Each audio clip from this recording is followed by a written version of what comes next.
అందరికీ నమస్కారం. నేను మీ సితార. పవన్ కళ్యాణ్, హరీష్ శంకర్ కాంబినేషన్లో వచ్చిన ఉస్తాద్ భగత్ సింగ్ రివ్యూ గురించి మాట్లాడుకుందాం. ఈ మూవీ ఎలా ఉంది? ఫ్యాన్స్ ఎక్స్పెక్ట్ చేసిన రేంజ్లో ఉందా లేదా?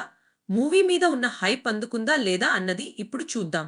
మూవీ మీద ఉన్న టాక్ ప్రకారం ఈ సినిమా పూర్తిగా అవుట్డేటెడ్ అంటున్నారు. ఇది కొంచెం షాకింగ్ విషయం అనే చెప్పాలి. ఎందుకంటే గబ్బర్ సింగ్ తర్వాత పవన్, హరీష్ కాంబినేషన్ అంటే ఎవరైనా ఆ లెవెల్లోనే ఎక్స్పెక్ట్ చేస్తారు. అందులోనూ పవన్ పోలీస్ ఆఫీసర్ కూడాను. ఇంకా మూవీ ఏ రేంజ్లో ఉండబోతోందో ప్రేక్షకులు ఊహించుకోవడంలో తప్పే లేదు. కానీ ఆ ఆశలన్నీ నిరాశలు చేసింది మూవీ. ఈ సినిమా పూర్తిగా outdate commercial entertainer. Story flow వీక్గా ఉంది, ఫ్రెష్నెస్ లేదు, సీన్స్ అన్నీ అతికించినట్లు ఉంటాయి. అంటే ఓవరాల్గా మూవీ ఎంగేజింగ్గా అనిపించలేదు.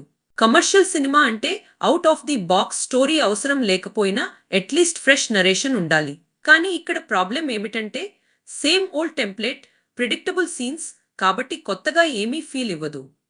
డైరెక్టర్ హరీష్ శంకర్ గురించి మాట్లాడితే కామెడీ వర్క్ కాలేదు. కమర్షియల్ రైటింగ్ కూడా వీక్గా ఉంది. గబ్బర్ సింగ్ లాంటి మ్యాజిక్ ఇక్కడ కనిపించలేదు.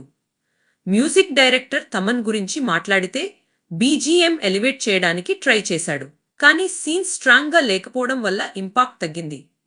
దేవిశ్రీ ఇచ్చిన పాటలు కూడా సోగానే ఉన్నాయి. అంటే మ్యూజిక్ అనేది సినిమాను సేవ్ చేయలేకపోయింది. ఇక పవన్ కళ్యాణ్ పెర్ఫార్మెన్స్ విషయానికి వస్తే కొన్ని సీన్స్లో షైన్ అయ్యారు. ఫ్యాన్స్ ఎక్స్పెక్ట్ చేసే ట్రేడ్ మార్క్ ఎనర్జీ ఒక మోతాదు వరకు అందించాడు అనే చెప్పాలి. ఈ సినిమా బిగ్గెస్ట్ ఇష్యూ ఏమిటంటే ఫ్లో లేకపోవడం, ఎమోషనల్ కనెక్ట్ లేకపోవడం, సీన్స్ కంటిన్యూటీ వీక్గా ఉండడం.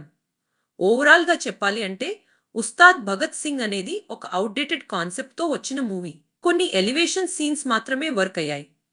కానీ ఓవరాల్ ఎక్స్పీరియన్స్ బోరింగ్. ఫ్యాన్స్కి మాత్రం మూవీ నచ్చే ఛాన్స్ ఉంది.